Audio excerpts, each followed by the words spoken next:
First Tulu cinema, ಹೌದು. ಅಲ್ಲಿ circus ಮಾಡಿದ್ರೆ, ಹೌದು, ಆ ಸರ್ಕಸ್ ಹೇಗಿತ್ತು ಅಂತ? ಸರ್ಕಸ್ ಈಗಲೂ ಅದು ಬ್ಲಾಕ್ ಬಸ್ಟರ್ ಸಿನಿಮಾ. ಓಕೆ. 100 ದಿನಗಳನ್ನ ದಾಟಿರುವಂತ ಸಿನಿಮಾ ಅದು. ಸೊ ಈಗಲೂ ಅದರದ್ದೇ ಆದಂತಹ ಒಂದು ಇಮೇಜ್ ಇದೆ ಸರ್. ಸರ್ಕಸ್ ಅಂದ ತಕ್ಷಣ it was a blockbuster cinema, ನನ್ನ ಫಸ್ಟ್ ಸಿನಿಮಾ ಅದು. ಸೊ ತುಂಬಾ ಖುಷಿ ಆಗತ್ತೆ. ಯಾವತ್ತು ಲೈಫಲ್ಲಿ ಒಂದಿಷ್ಟು ರಿಸ್ಕ್ ಇರಬೇಕು. ರಿಸ್ಕ್ ಮೀನ್ಸ್ ಸರ್ಕಸ್ ಅಂತ.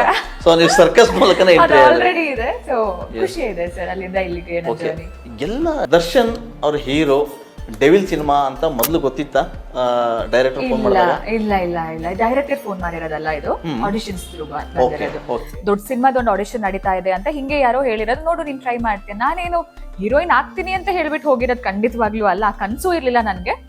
ನನ್ಗೂ ಒಂದು ಎಕ್ಸ್ಪೀರಿಯನ್ಸ್ ಆಗಿ ಹೆಂಗಿದ್ರು ಎಕ್ಸಾಕ್ಟ್ಲಿ ಕಲ್ಲೊಡೆಯೋಣ ಅಂತ ಹೋಗಿರೋದು. ದೊಡ್ಡದಾಗೆ ಬಿತ್ತು ನಿಜ. ಸೊ ಸರ್ ಹೇಗಿದ್ರು ಸಿನಿಮಾಗೆ ಎಂಟ್ರಿ ಕೊಟ್ಟಿದ್ದೀನಿ, ನೋಡೋಣ ನನಗೂ ಒಂದು ಎಕ್ಸ್ಪೀರಿಯನ್ಸ್ ಆಗತ್ತೆ. ಆಡಿಷನ್ಸ್ ಅಂದ ತಕ್ಷಣ ಭಯ ಇರುತ್ತೆ. ಸೊ ನನಗೆ ಕಲಿಬಹುದು ನಾನು ಇನ್ನ ಜೀವನದಲ್ಲಿ ಹೆಂಗೆ ಫೇಸ್ ಮಾಡೋದು ಕ್ಯಾಮರಾನ ಅದು ಇದು ಅಂತ ಕಲಿಯಕ್ ಸಿಗತ್ತೆ ಅಂತ ಹೇಳ್ಕೊಂಡು ನಾನು ಆಡಿಷನ್ಸ್ಗೆ ಹೋಗಿರೋದು. ಸೊ ಅಲ್ಲಿ ನಾನು ಪ್ರಕಾಶ್ ಸರ್ ಇದ್ರು, ನಮ್ ಸುಧಾಕರ್ ಸರ್, ನಮ್ DOP ಸರ್ ಇದ್ರು. ಸೊ ಎಂಟೈರ್ ಟೀಮ್ ಇತ್ತು. ಅವ್ರ ಮುಂದೆ ನನಗೊಂದು ಪರ್ಫಾರ್ಮೆನ್ಸ್ ಮಾಡಕ್ಕೆ ನನಗೊಂದು ಸ್ಕ್ರಿಪ್ಟ್ ಕೊಟ್ಟರು. ನಾನು ಧೈರ್ಯದಿಂದ ಮಾಡಿದೆ. ಸೊ ನನಗೆ ಬೇಸಿಕಲಿ ಈ ಸ್ಟೇಜ್ ಫಿಯರ್ ಇಲ್ಲ. ಸೊ ಯಾರು ಏನೇ ಕೊಟ್ಟರು ನಾನು ಮಾಡ್ತೀನಿ ಅದನ್ನ. ಪ್ರಕಾಶ್ ಸರಿಗೆ ಅದು ಓಕೆ ಅನ್ನಿಸ್ತು, ಇಷ್ಟ ಆಯ್ತು. ಸೊ ಆ ದಿನನೇ ನನಗೇನು ಹೇಳಿಲ್ಲ ಅವರು. ಆ ದಿನ ಅಂತೂ ಅಲ್ಲ, ಅದಾದ್ಮೇಲೆ 2 ರೌಂಡ್ಸ್ ಇತ್ತು ನನಗೆ.